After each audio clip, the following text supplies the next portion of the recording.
대망의 임진왜란을 출간을 했습니다. 황금대나 광교산 전투같이 우리가 치욕적인 패배를 당했다 자체가 중요한 게 아니라 왜 그것을 초래한 일본군의 전략 전술은 무엇이었는가. 일본군은 조선군의 최대 약점이 속전속결이라는 걸 알고 있었죠. 조선군이 집결하고 체제를 갖추기 전에 단숨에 격파하는 게 대단히 중요하다고 했습니다. 속전속결과 서울을 점령해야 된다. 이게 정말 우리나라 이 전쟁사에서는 정말 중요한 키포인트인 것 같습니다. 문제는 이제 전쟁이 안 끝나더라. 조선이 그렇게 굴복을 안 하더라. 그렇다면은 결국 호남을 장악하면 이때 육군이 진격하면서 벌어진 전투가 금산전투, 익치전투, 웅치전투고 수군이 진격하면서 벌어진 전투가 한산해전입니다. 광교산 전투에서 병력이 5만이라는 거는 이게 과장이 된 거예요. 정말 2,000명, 1,000명이 5만을 격파했다. 그건 아닙니다. 그래서 이순신 장군은 진짜 개성 강한 사람이고 참 대단한 카리스마와 능력과 실행력. 일단 이 영화에서 이제 또 나오는 게 이제 충격이죠. 거북선이 들이받고. 다만 이제 사실은 아니라는 거지. 그래서 역사적으로 좀 잔인한 팩트를 얘기하자면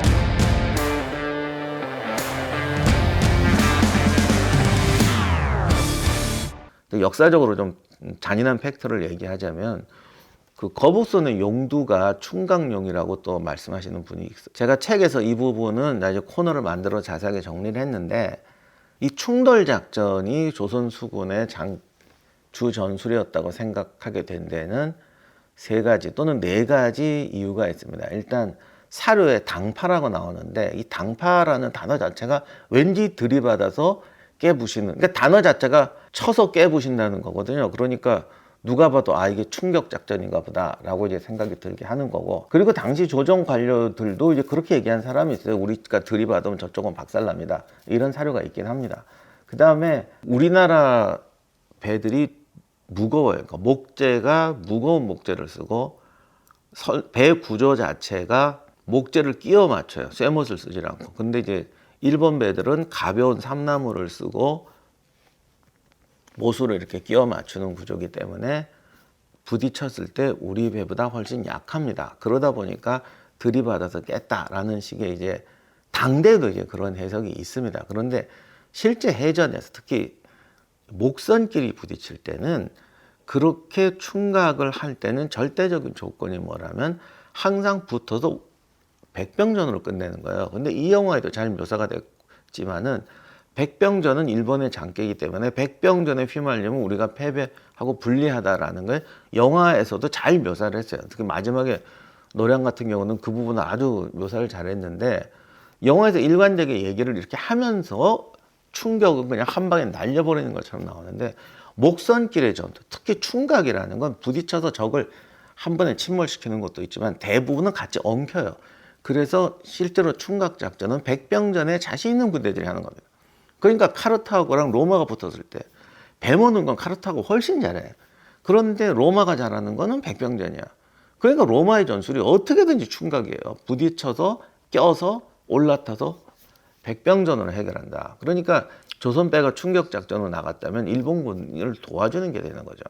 그 다음에 이제 구조적으로 이제 결정적인 게 조금만 생각해 보면 이런 건데 그리스나 로마의 트리에스테 3단 노선 같은 것들은 앞에 이제 충각이라고 이렇게 뾰족한 분이 나와 있습니다. 이게 쇠빙서처럼 달려가서 받아서 꽂히거나 이제 쪼개는 건데 이게 배 앞면에 붙어 있는 게 아니라 구조적으로 용골이라고 해서 그러니까 쉽게 말하면 머리뼈부터 등뼈, 꼬리뼈까지 일자로 기둥처럼 되어 있는 거예요.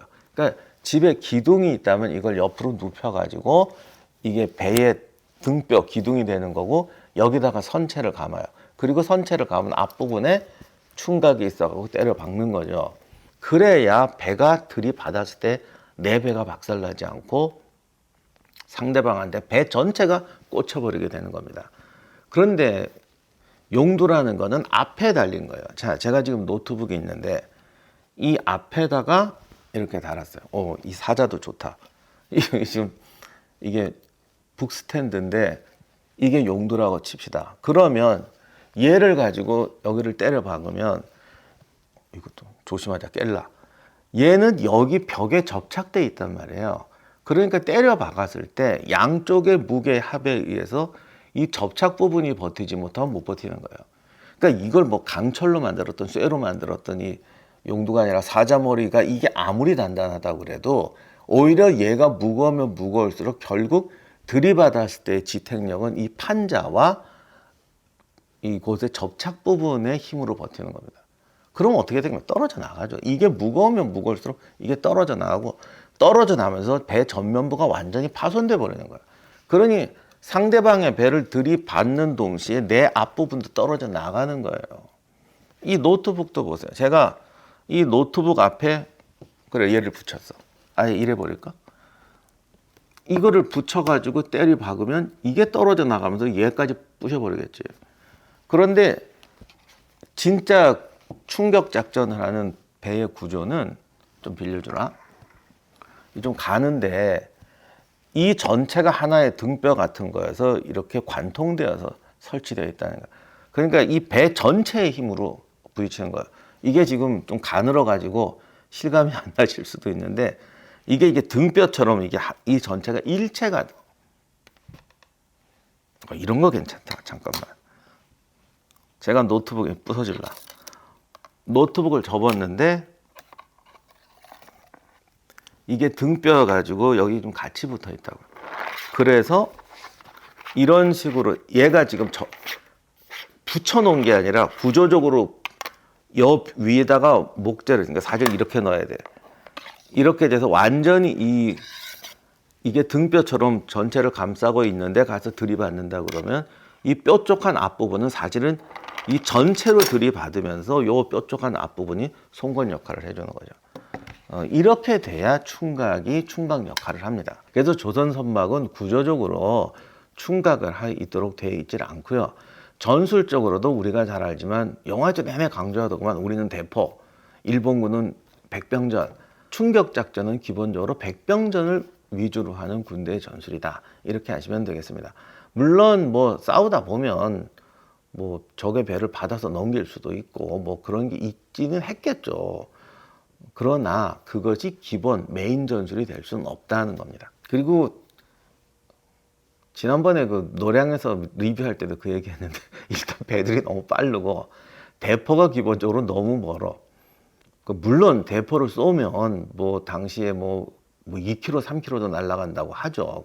굉장히 멀리까지 사정거리가 나가는데 그 요즘에 현대식 대포도 그렇게 원거리에서 맞추는 게 쉽지가 않아요.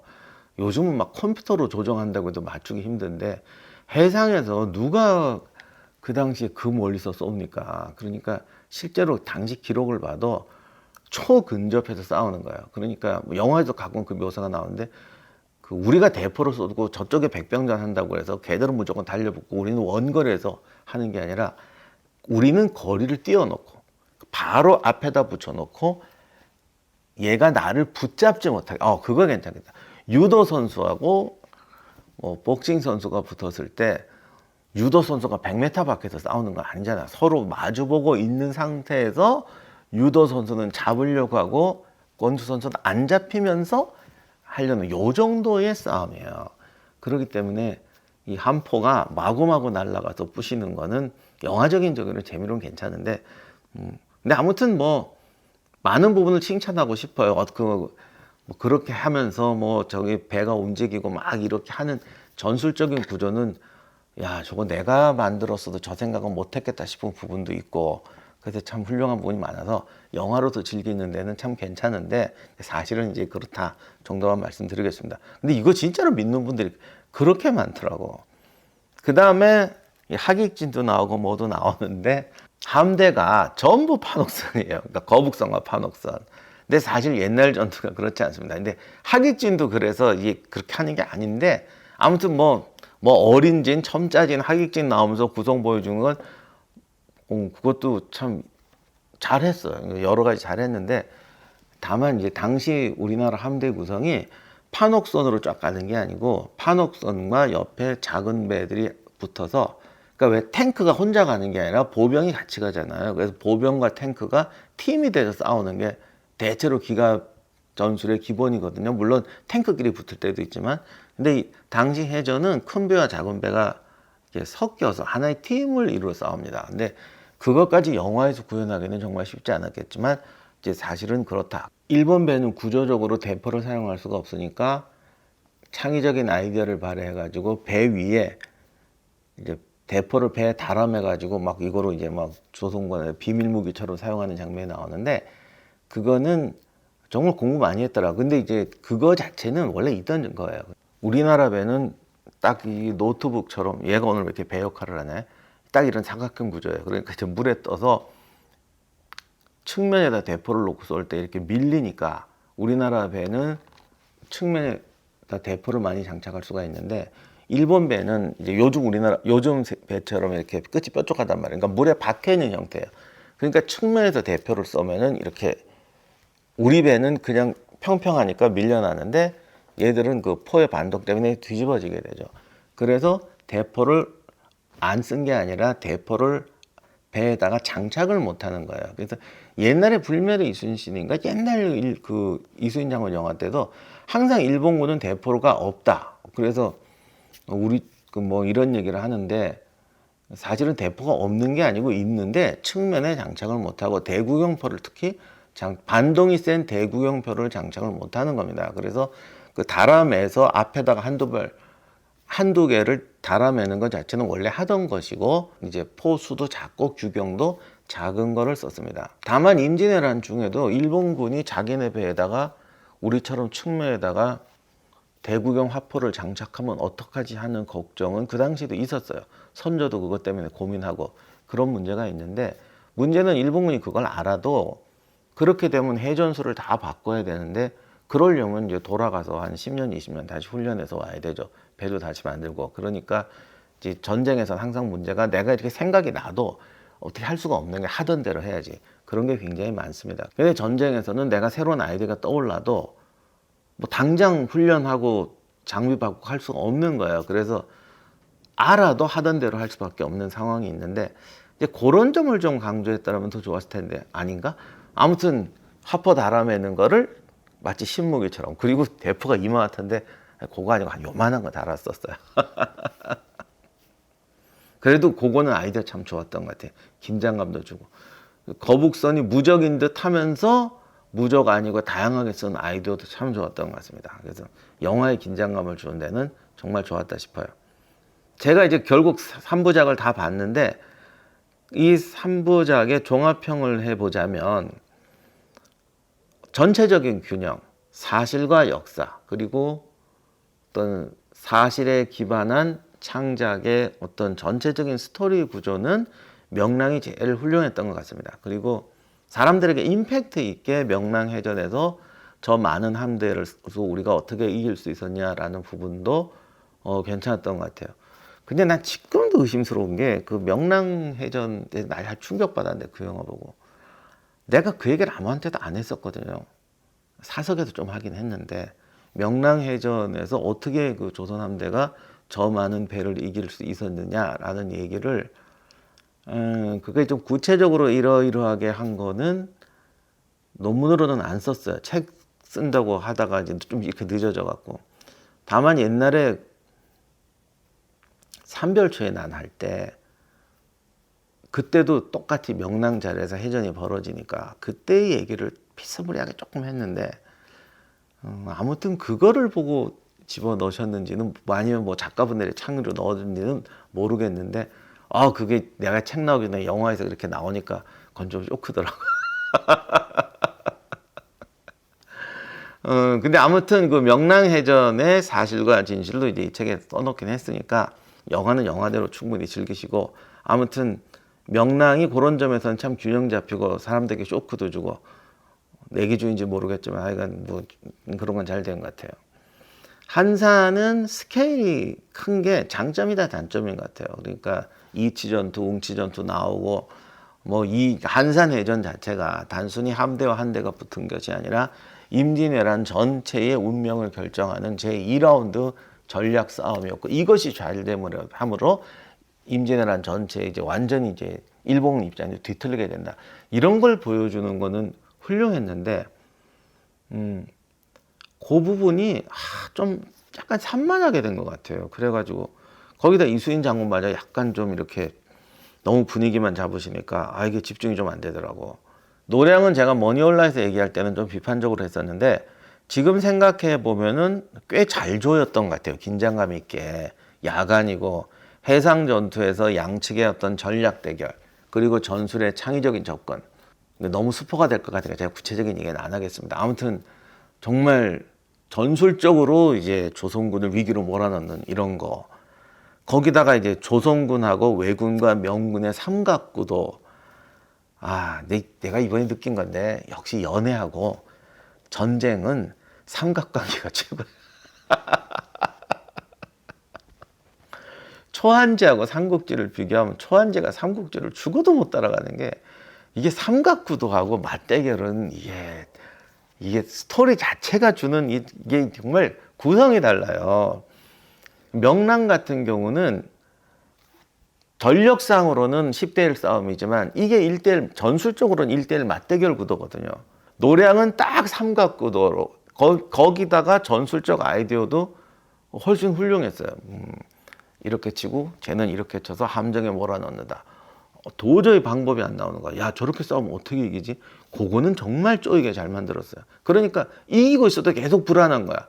아직 절반밖에 못 깼는데 뭐 이런 거 아주 훌륭했고 하여간 쪼이는 건 최고였어. 칭찬 좀 할 걸.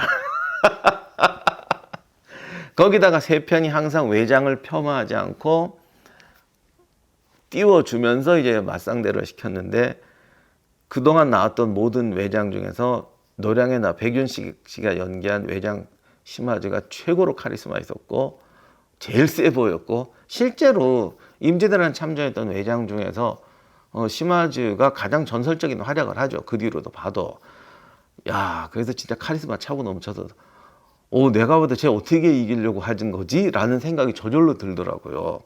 그래서 그런 부분 지금 생각하니까 진짜 잘 만든 것 같아요. 쪼이는 맛은 최고였어요.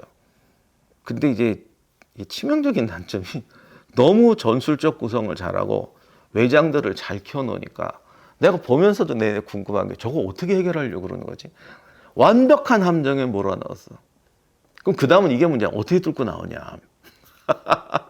보는 내내 궁금해하면서 봤는데 내가 뭐라고 얘기는 안 하겠는데 일본 유명한 애니메이션인데 걔는 이렇게 잘 쪼여. 진짜 잘 쪼여가지고 저거 어떡하지? 마지막에 황당하게 해결해요. 그런 게 일본 애니메이션 중에 몇 개가 있어요. 근데 노량이 좀 그렇게 가요. 99점. 야, 이거 정말 이거 어떡하려고 그러는데 그것처럼 풀더라고. 진짜 99점인데 마지막에 확 감점이 돼버려요. 그리고 이수진 장군의 모습을 너무 감상적으로 풀어간 게 그래도 다른 데는 괜찮은데 노량에서는 또 이게 전사하는 장면이니까 이게 너무 독이 돼버리더라고. 지금 생각하니까 너무 아깝네. 내가 노량 리뷰할 때 좀 그런 식으로 할 걸 그랬어. 너무너무 지금까지 거에 비해서 압박감, 긴장감, 전술적 구도 너무너무 좋다. 근데 너무너무 쪼여놓고 뒷부분을 너무 쉽게 풀었다.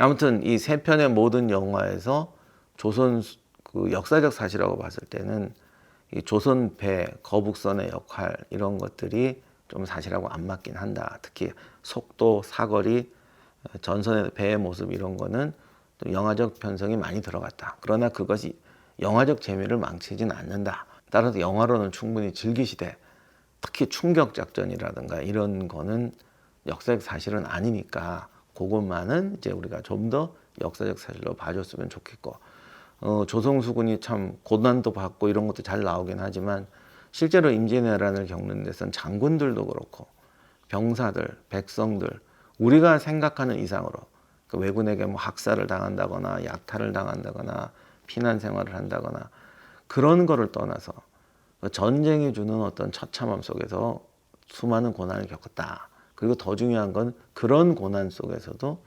생각보다 더 놀라운 저력과 노력을 통해서 전란을 극복했다. 이런 부분은 우리가 영화라기보다는 역사로서 이해할 부분이 많다고 봅니다. 그래서 가끔 이제 임진왜란이나 병자호란 보면 답답한 얘기도 많죠. 특히 정부나 정책이나 이런 부분에서는 답답한 부분도 많은데 특히 이수인 장군과 부하들, 백성들 그들이 어떻게 고민하고 살아갔고 두 개의 적, 조정에 있는 적과 저 밖에 있는 적, 두 개의 적 사이에서 어떻게 고민하고 싸우면서 이 나라를 구할 수 있었냐. 이 부분이 이제 제 책에 있는 주 내용입니다. 그리고 그동안 많은 분이 요청했던 선조와 이순신 간의 관계. 왜 선조가 이순신을 등용했으면서 해임하느냐. 제가 이제 방송에서도 간간히 선조에게 조금씩 했는데, 근데 이제 그건 조금씩 얘기를 하다 보니까 많은 분들이 오해를 좀 하시는 것 같아. 당신 선조 변명하는 거예요, 선조 칭찬하는 거예요. 자꾸 이런 식으로 이제 오해하시는 분이 계신데, 이번에 아주 오해 불식하게 이순신과 선조의 그 희한한 미스터리가 어떻게 됐는지 상당한 비중을 가지고 풀어보려고